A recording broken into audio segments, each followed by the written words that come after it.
I get this question every single time I offer a Q&A on my Instagram. It's like, I have diabetes. Should I cut out all carbs? I have a family risk of diabetes. Like, are carbs harming my health? And this myth around the fact that carbohydrates cause diabetes, and like we've talked about, it's easy to seem that way because we see the high blood sugar levels, and we know that carbohydrates get turned into sugar, and sugar, when we eat that, it can go into our blood as sugar. But really understanding that diabetes is a metabolic disease. The sugar is just a symptom of the underlying metabolic dysfunction.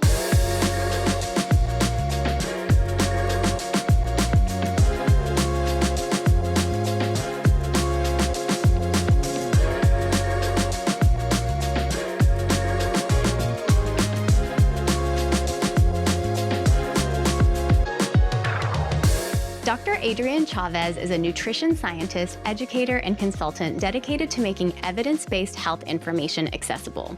He holds a bachelor's and master's degree in exercise science and a doctorate in nutrition and health promotion, and has over a decade of experience helping people improve their health with science-backed nutrition and lifestyle strategies. He hosts the Nutrition Science Podcast, a top-rated show that delivers practical, science-based insights on nutrition, and runs a large Instagram account where he teaches about nutrition and breaks down popular myths.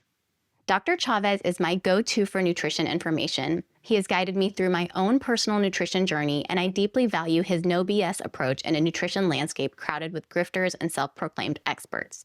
So, without further ado, welcome Dr. Chavez. I'm so excited to have you. I'm excited to be here. Thanks for having me. You have built a reputation cutting through the noise in nutrition, and I love that you have experience in diabetes. You did your PhD in diabetes. You know so much about diabetes nutrition. So I would love to talk to you today about cutting through the noise on diabetes nutrition and what people really need to know, because as we know, diabetes is a chronic disease. It's something that people are going to be living with their whole life for a very long time. And we really need to give them advice that not only is effective, but also is sustainable. So first, there's a lot of confusion, even amongst physicians, about how to eat for diabetes. Why do you think that the nutrition advice has become so complicated and confusing?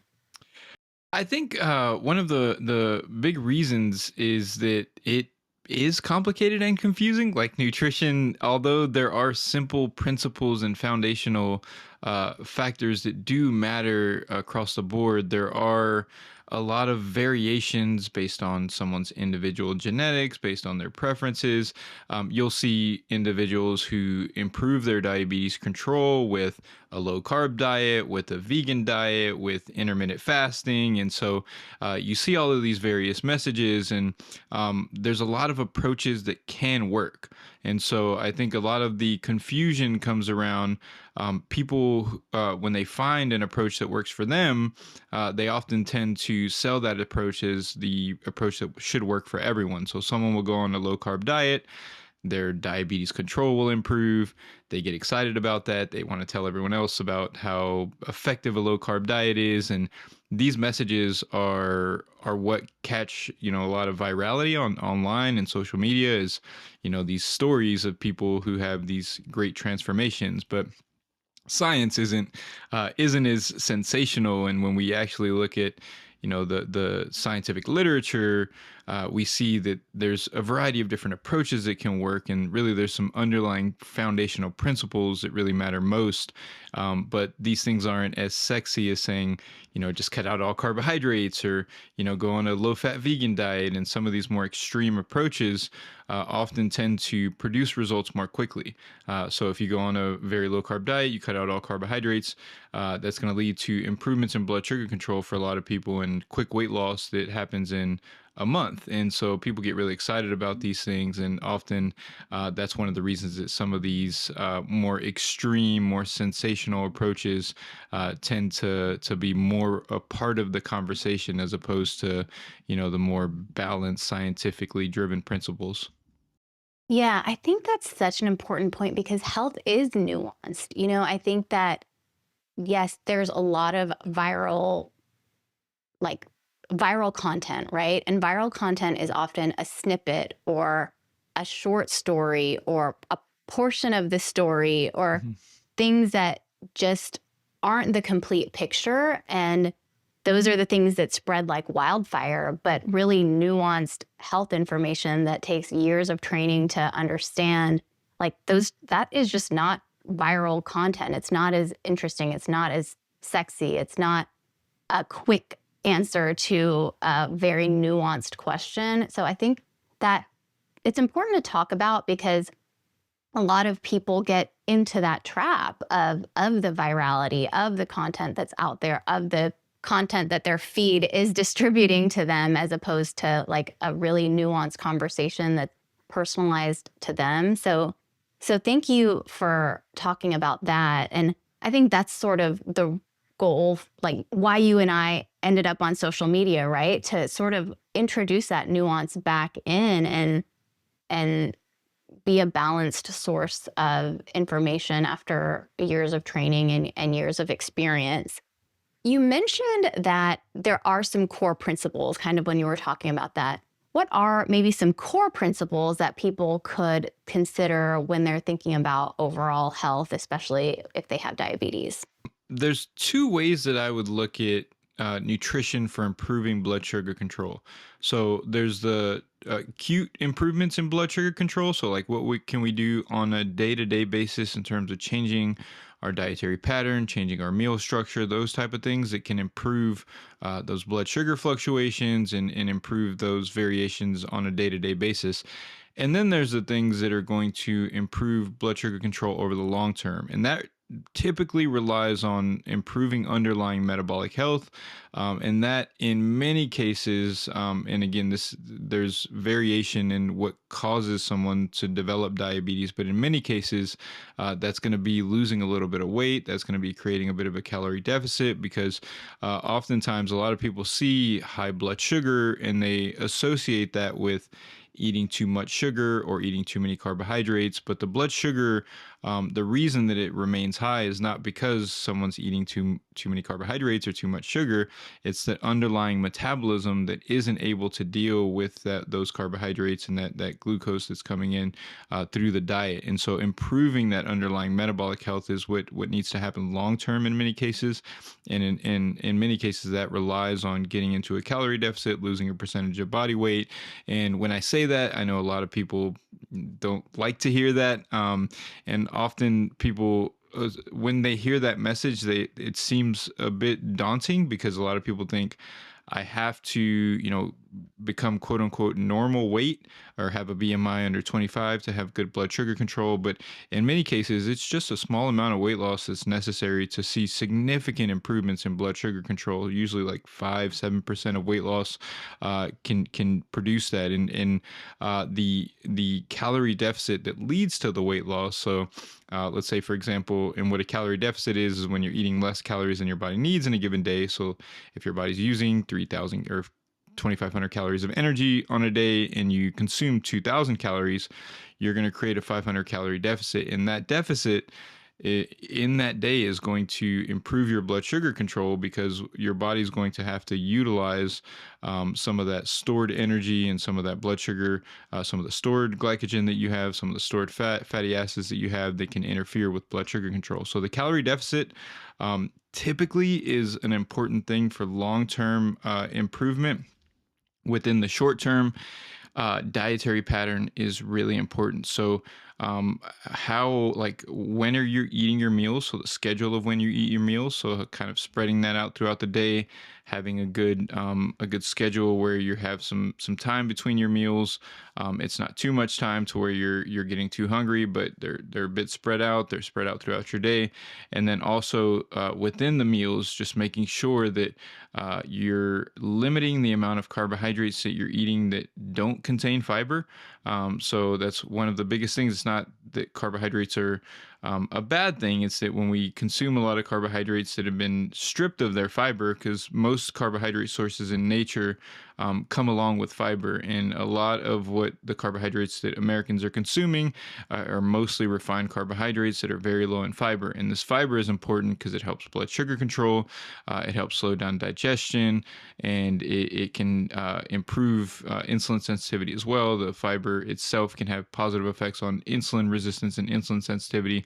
And so making sure that when you are like having a good schedule, but then within your meals, making sure that your carbohydrates that you're including in that meal contain plenty of fiber, you're eating plenty of protein in that meal. So, uh, and I don't want to get into too many details about the specifics of what, the appropriate amounts of protein, but making sure that when you sit down to have a meal, there's a sufficient amount of fiber in that meal, there's a sufficient amount of protein, to help balance out that blood sugar response. Because if you're, let's say, for example, if you ate pasta, you didn't have any type of protein with that, it was mostly some type of pasta and some sauce, that's going to lead to a really significant blood sugar response. But if you ate that same amount of calories from pasta plus a protein source plus some vegetables that added some fiber, and then you switched out the pasta for a whole grain pasta that added additional fiber, your body would digest and process that substantially differently. So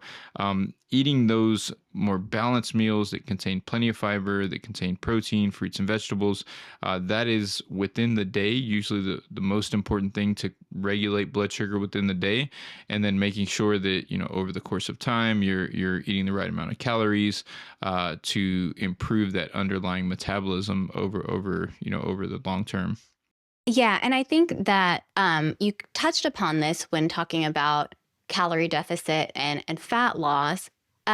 So a lot of people will say, "Well, I don't even eat that many sweets," right? Mhm. When they have a diagnosis of diabetes, and there's this idea that sugar leads to sugar, and it makes sense, right? It makes sense that people think that sugary sweet foods lead to high sugar in the blood.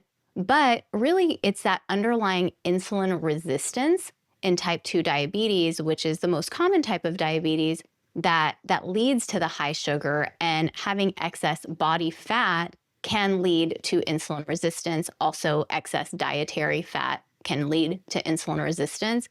So, when we're talking about sort of treating the cause of diabetes, we need to remind people or inform people that the diabetes isn't caused by the sugar that you've immediately ingested. The blood sugar is more of a symptom of diabetes, not necessarily the cause, which is insulin resistance, which is driven in by many things, and fat is one of those things. So that was really helpful. So you mentioned carbs with fiber, which is so important. I think people think that carbs are the devil. I think what I heard was carbs are not the devil, which I agree with. Can you tell us like a few examples of carbohydrate sources that are maybe healthier in the setting of metabolic health, diabetes that do contain fiber? I think one of the most overlooked ones is beans and lentils and all types of legumes. So a serving of legumes is usually going to be 7 to 9 grams of fiber. That's like 3 or 4 servings of a typical vegetable. So a lot of people say I eat plenty of vegetables, but I can't seem to eat enough carb or enough fiber. And often that's going to be they're not including any legumes and lentils in their diet. So I highly recommend that and using that. So like for example, a lot of people don't know how to include them. And what I would do is replace some of the carbohydrates in your meal with legumes. And then it also will give you some protein so that you need less of whatever type of protein source you have as well. So, for example, if you are eating a Mexican dish, instead of having a rice on the side, you can have beans on the side and just skip the rice. And the beans are going to have 7 to 9 grams of fiber, 6 to 7 grams of protein, and you're going to increase the nutritional value of that meal. So rice is a very common carbohydrate. There's nothing wrong with rice. It just doesn't have a lot of fiber, doesn't have any protein. And so switching for, the legumes, they also make pastas based on that. So like legume based pastas where it's like chickpeas, lentils, those are great. Those have lots of fiber, lots of protein as well. Whole grain products. So if you're buying any packaged refined grains, a lot of people think, oh, bread or pita or tortillas or any of that. People think that those are unhealthy, but you can purchase higher fiber varieties of those. So a lot of them are going to be lower in fiber because they're refined. They strip away the fiber. But if you're looking for whole grain products, I would look on the back of the label, and you want to choose products that have at least 1 gram of fiber per 10 grams of carbohydrates. So say for example you buy bread, it has 25 grams of carbohydrates. If it has 2 or 3 grams of fiber, that's a good thing. Three or more is going to be really good. That will help you choose better carbohydrate sources. A lot of people don't realize that, like for example, whole wheat pasta that has six, I think it's 7 grams of fiber per serving, and that's half of what the average American eats in a day is 7 grams. So just one serving of pasta will give you half of that. If you had a serving of beans with that, you could eat as much as what the average American eats in a day. And that's that's one of the areas I personally believe where like you can improve diet quality more than any other is like just switching some of those carbohydrate sources. Stay away from the refined carbohydrate sources with low fiber, and move towards those lentils, whole grains, the beans. Fruits are also good. Vegetables are also great. Everyone knows those are good though as well, and those are good for other reasons. So really, like the things to really focus on in terms of fibers, I would say those whole grains. And a lot of people overlook some of the things like quinoa and bulgur and other types of grains that aren't necessarily a more common part of our diet, but they're pretty widely accessible in most grocery stores. You can buy these things like frozen and make them really quickly. They're very easy to access, and those are instead of getting a rice, getting a quinoa can make a big difference there, where you're getting 6 or 7 grams of fiber. And so I think that those little changes usually are going to make a big difference in terms of those carbohydrate sources. Yeah, and I think that when it comes to dietary change, a lot of people feel like it should be restrictive or it feels restrictive to people. And I encourage people to think about it in a different way. Think about what you gain from health. And instead of thinking about what I can't eat, think about what can I eat? Because there's plenty of healthy foods to eat. Or think about what you can do just by changing small things without changing the spices that you're used to, without changing the flavor profiles that you're used to. There can be small little tweaks that you can make to your usual recipes to make a big difference. Is there a number? Like, is there a fiber goal that people should be striving for? The general recommendation is 14 grams per 1,000 calories. So the average person's eating a little over 2,000 calories. So I'd say about 30 grams of fiber at a minimum. And as I mentioned earlier, the average American's eating about 15. So quite a bit lower. And all of the research is pretty clear. I mean, 10 extra grams of fiber per day. There's hundreds, probably over 1,000 studies that have shown that eating about 10 more grams of fiber can reduce the risk of cancer, reduce the risk of diabetes, reduce the risk of Alzheimer's disease, and there's a variety of different benefits to fiber. We're talking about blood sugar control, but fiber also serves as a prebiotic for the microbes in our gut. It helps to regulate our immune system. Fiber has a variety of different benefits, and so definitely cannot speak enough highly about the importance of fiber, especially like you mentioned, with a lot of people view carbohydrates as this enemy and this thing that's going to cause you to gain weight. And it's really because most of the carbohydrates that we eat in this country are devoid of fiber. And if we can get to eating more fiber rich carbohydrate sources, they're going to promote your health. All of the beans, whole grains, fruits, vegetables, all of these fiber sources, all of these higher carbohydrate fiber sources,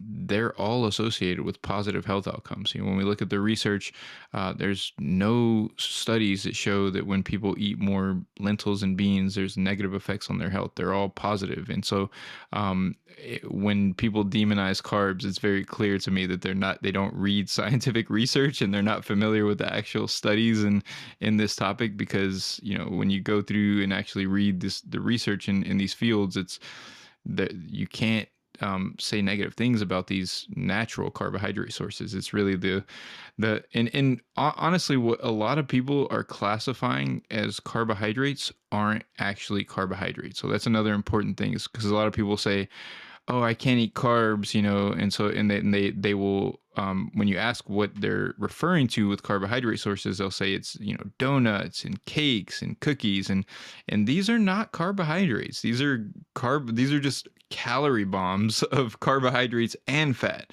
And that's why they're so problematic, is because if you eat a cookie, a little bitty cookie can be 250 calories, because yes, it's refined carbohydrates, but the rest of those calories is butter and oil. And it would only be 125 calories if the rest of the calories weren't butter and oil. So what a lot of people are classifying as carbohydrates, and I think this is a cultural societal thing, where every highly processed unhealthy food got classified as carbs at some point in time. And so that there's a negativity surrounding that. But carbohydrate rich foods from natural, unprocessed sources are great for our health and great for diabetes control. Yeah, I think that I'm so glad you brought that up, because that's exactly what I was thinking. I feel like carbs have become demonized because we correlate them with like cake and donuts and white bread that may not be the most have the highest nutritional value, but that's not like a bucket of carbs only, right? It's there are many different types of carbs, and some are healthful and some are not, especially when they are deep fried or mixed with a bunch of butter. So I think I would love to move away from this narrative where we're demonizing a food group that is important for health and life, um, and maybe be a little bit more nuanced in what we think of when we think of carbohydrates. Mhm. Okay, so moving, we talked a little bit about numbers. How do you feel about macros, people counting macros? Should people count macros? Should they not? What are your thoughts about that? So I think that counting your calorie intake, like tracking, and I wouldn't even say calorie intake, tracking your food intake. So looking at calories and protein and carbohydrates and fiber and fat and all of that, is probably one of the most useful learning strategies that most people can go through with nutrition. But I think the way that it's sold to the population, from the fitness community, is just probably doing more harm than good, where people are trying to eat unhealthy foods within a macronutrient composition and things like that. So I think tracking your intake, because most people have no idea how much they're eating. They don't know where the primary sources of energy are coming from. A lot of people think, oh, I don't eat that much, I don't understand why I can't gain or I can't lose weight. And then they'll track their calories and realize, like, oh wow, I didn't know that I was putting 3 tablespoons of coconut oil into my dinner when I was cooking, and that was 350 extra calories. And then I had a drive-through coffee that I thought was 150, and it's actually 400. And that awareness, I think, is incredibly important. And it helps you to build a dietary pattern that makes sense for you, because when it comes to nutrition, we all need certain macronutrients. We have a certain amount of energy that we need to fuel our bodies, and we have a certain amount of protein that we need. And being able to understand what that looks like and learn how to portion our food correctly so that we're eating the right amounts for our needs, I think, is very, very useful.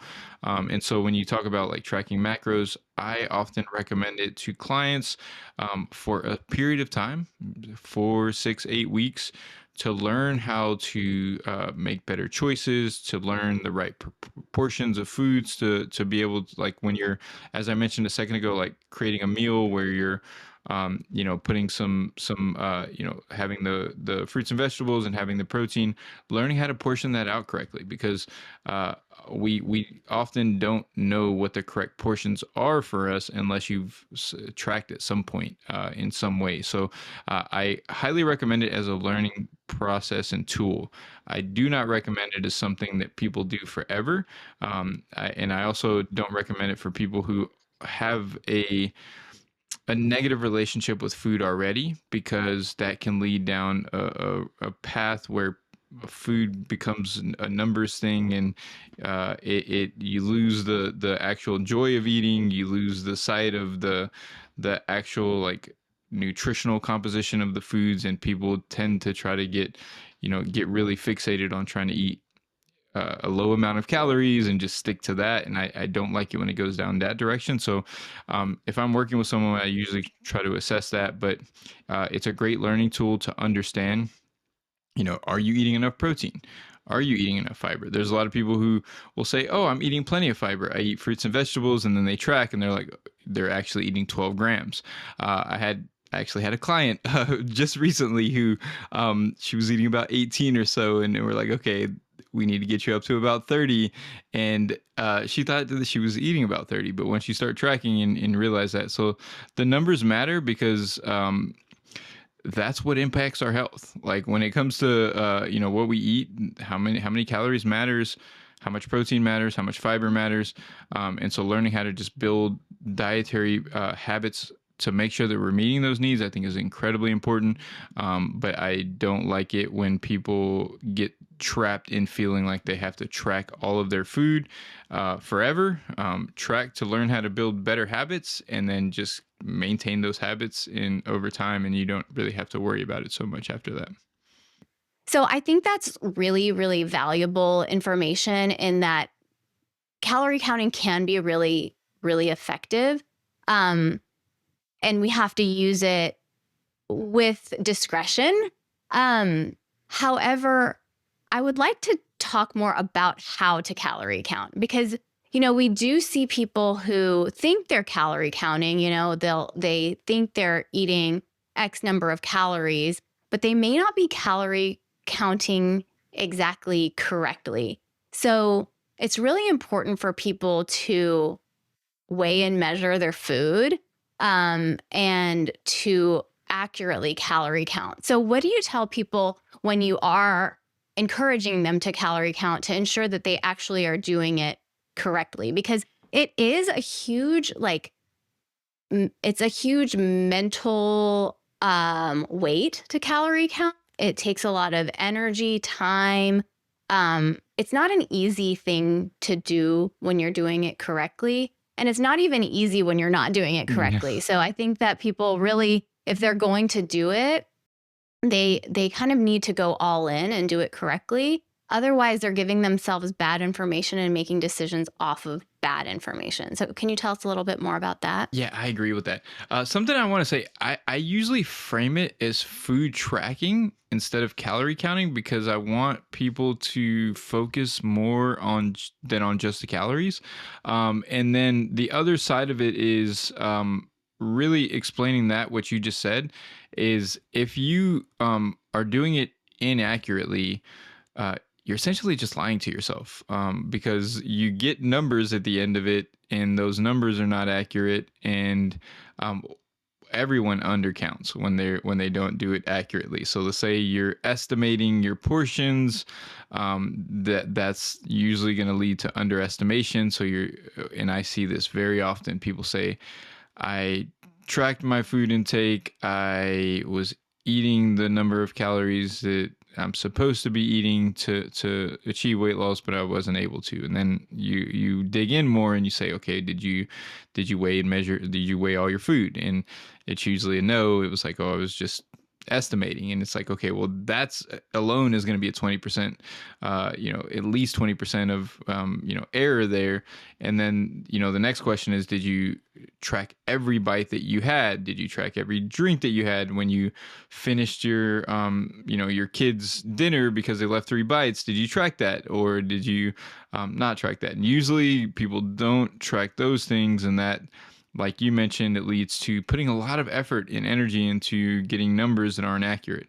And so it's really important that if you are going to track, you track everything, because that's going to give you some accurate numbers. And if you do it correctly, you don't have to do it for that long, because it's going to bring a lot of awareness to your choices and help you to adjust those choices. Like what we just mentioned, it'll help you learn, instead of estimating your portion sizes.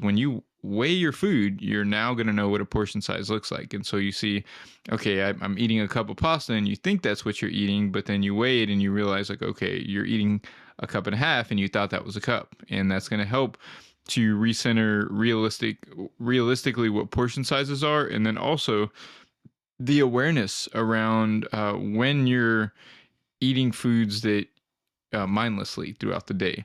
So many of us, all of us, for the most part, will have a couple of bites of something here. Have you go to give your kid a snack, and you have a couple of bites of it. And if you commit to yourself to track everything, and you either number one, either track those things, which I do recommend doing when you do them, or or if you're forcing yourself to track them, if you say I'm going to track them, when you go to when you go to eat that food, you're going to question whether or not you should eat it, because you're like, okay, now I got to go put it into the app. And it helps bring awareness around these choices. And I think when you're honest with yourself, and you're willing to hold yourself accountable with the tracking, and you're doing it from a place, like a healthy place, you're not doing it to restrict yourself, but you're doing it to learn about your choices, and where your choices may not align with your goals, it is incredibly valuable.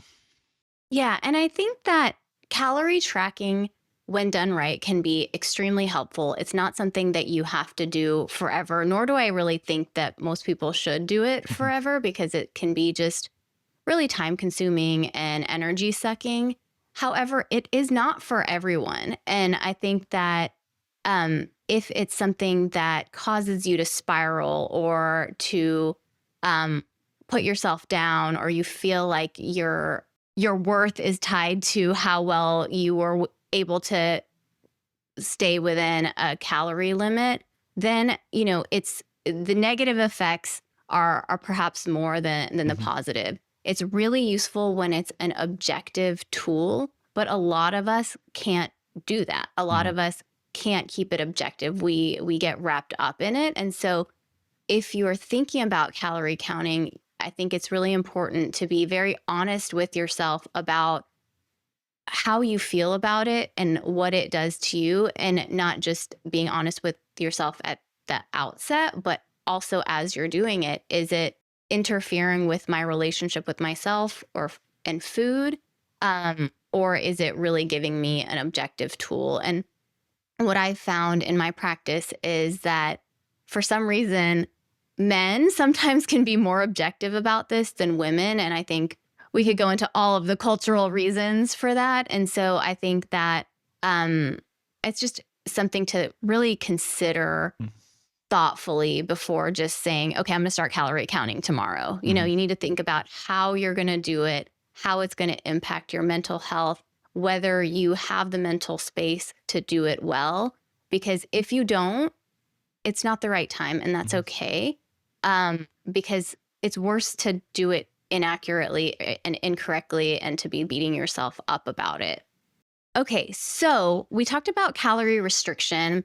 And as far as macronutrients, do you have like numbers as far as actual gram numbers or percentages that you recommend for people living with diabetes for carbohydrate, protein, and fat? So, with that, a lot of that can come down to preference. So, the calorie intake is important, especially if someone needs to lose body fat. The protein intake is important because protein is going to prevent muscle mass loss over time and help protect metabolic health over time. And then protein also slows down digestion, so it helps uh, improving metabolic, like improving blood sugar control after the meal. It helps with satiety and helps keep you full longer. So, I generally recommend focusing on calorie and protein intake primarily. When it comes to carbohydrates and fat, those can be adjusted, and those can be tailored to an individual's personal preferences. So as long as calorie and protein intake are at the right level, I would recommend not going too high with carbohydrate intake. So, for example, there is research showing that intervention studies that go under 50% of total calories with carbohydrate intake show better blood sugar control outcomes than studies that have higher than 50%. So I would recommend kind of restricting the carbohydrate intake. And when I say restricting, I wouldn't even call that restricting if it's under 50%. But, getting to, let's say, 45% carbohydrate intake. And then with protein, typically, a good protein intake for an individual is usually going to put them somewhere around 20 to 25% of their total calories from protein. And then, so if you're doing that, then that ends up being about 35% from fat. And so I like that approach for most people because it is a very balanced approach. And when you structure your meals that way, you're not going to have large increases in blood sugar or blood fat after the meals. A lot of people worry about blood sugar after the meals, but blood triglycerides also go up, and those also contribute to the development of cardiovascular disease.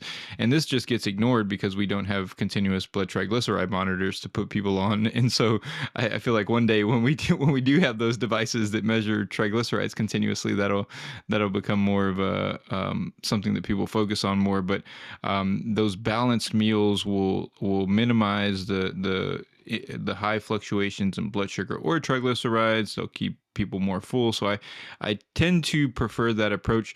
Now, a lot of people with diabetes do prefer like a very low carb approach, like close to a ketogenic diet or even getting into ketosis.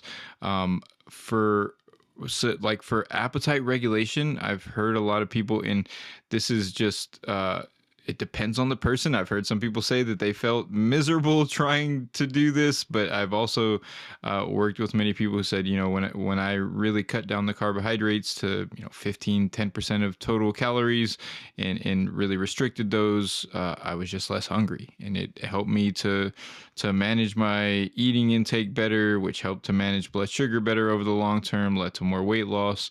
And so with that, I think figuring out, like, for each person, there's going to be a way of eating that feels better for you, that makes more sense for you culturally, that fuels your day and your exercise. Like, so for example, someone who's doing a little bit more exercise and doing like cardiovascular exercise in their routine, those people may do worse off of a lower carbohydrate diet and need to add in a little bit more carbohydrates. And so there's so many different things from the individual standpoint where, these carbohydrate and fat amounts can really be tailored to the individual. But this goes back to what you mentioned, or what we talked about at the beginning of the episode. It's like, a lot of people don't want to hear that.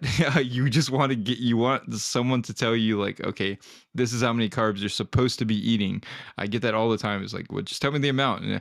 And it's with nutrition, there are some principles that are important, like the calories and the protein, but there are often going to be things that can vary, and you can approach it in different ways. And with eating is so personalized that we have to leave some room for flexibility so that we can personalize things to, like I mentioned, like cultural traditions.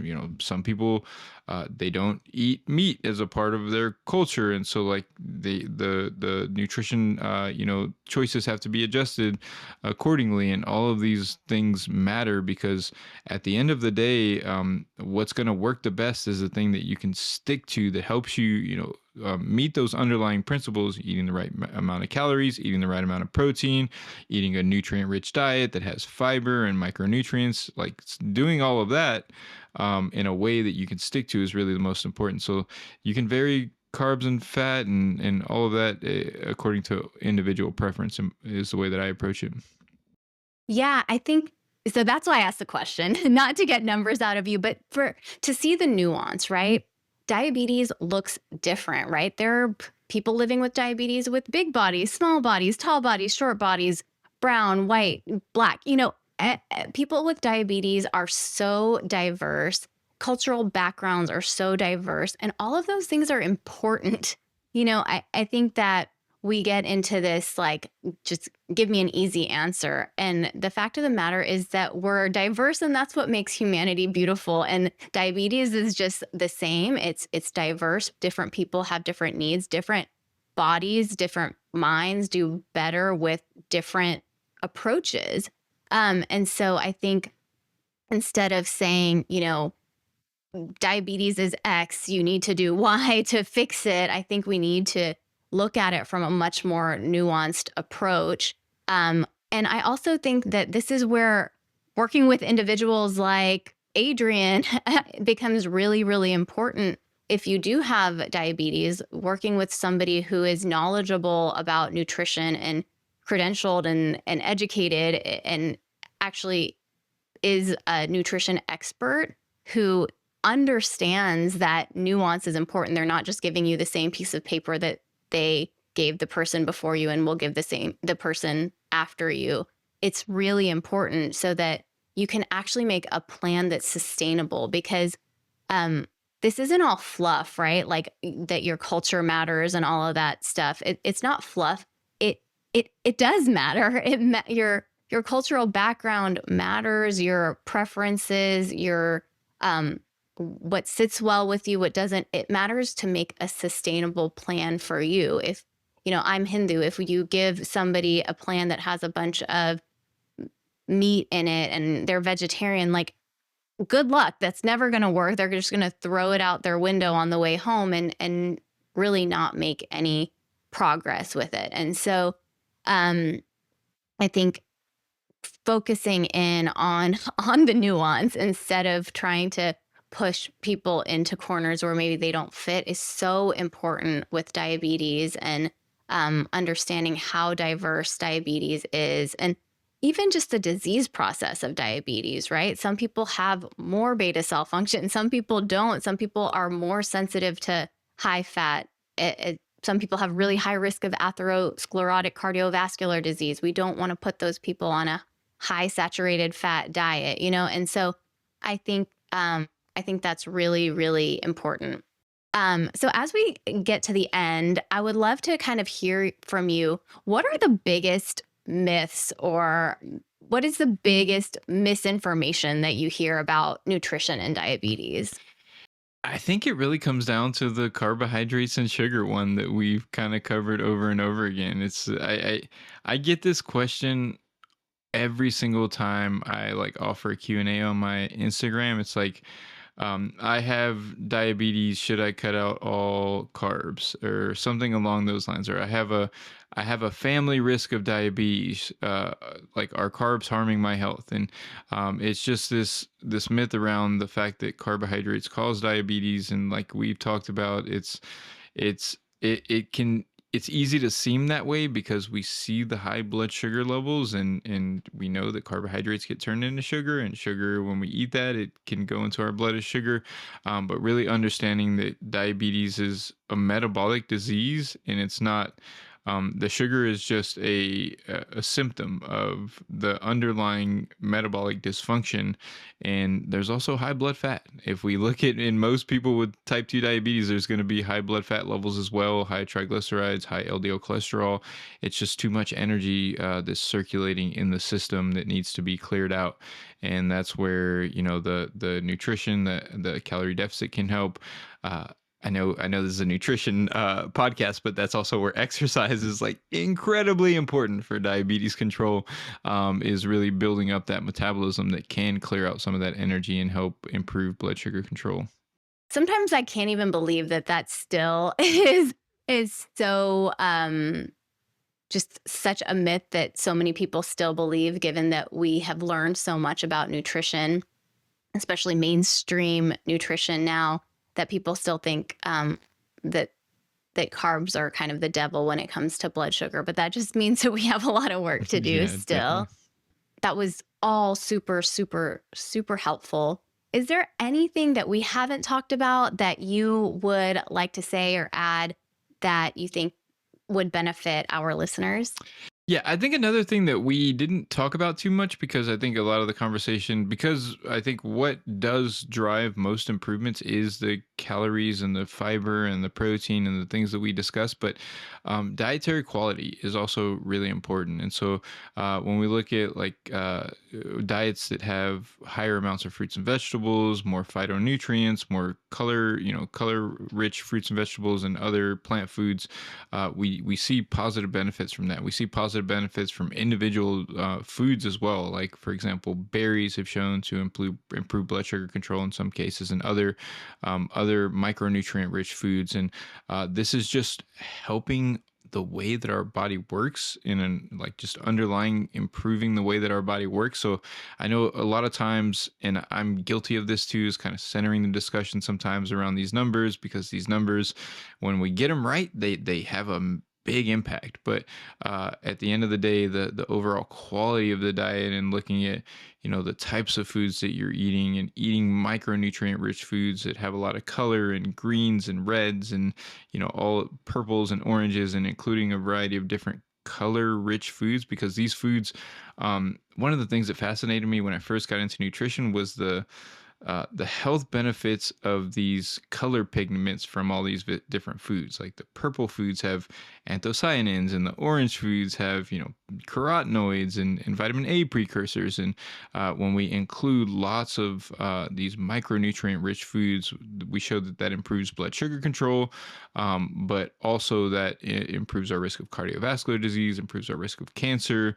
It just improves our health in a variety of different ways. So I don't want to I do this a lot because I know that these things are important, like talk about the numbers a bit, but the diet quality is also really, really important. So when you can put those two things together, when you can get a high quality diet that's the right amount of calories and protein and fiber and all of that, that's when you really get to a point where, nutrition becomes a very powerful tool in the toolkit in terms of improving blood sugar control, health, overall though reducing risk of cancer, and really having a powerful effect on long-term health.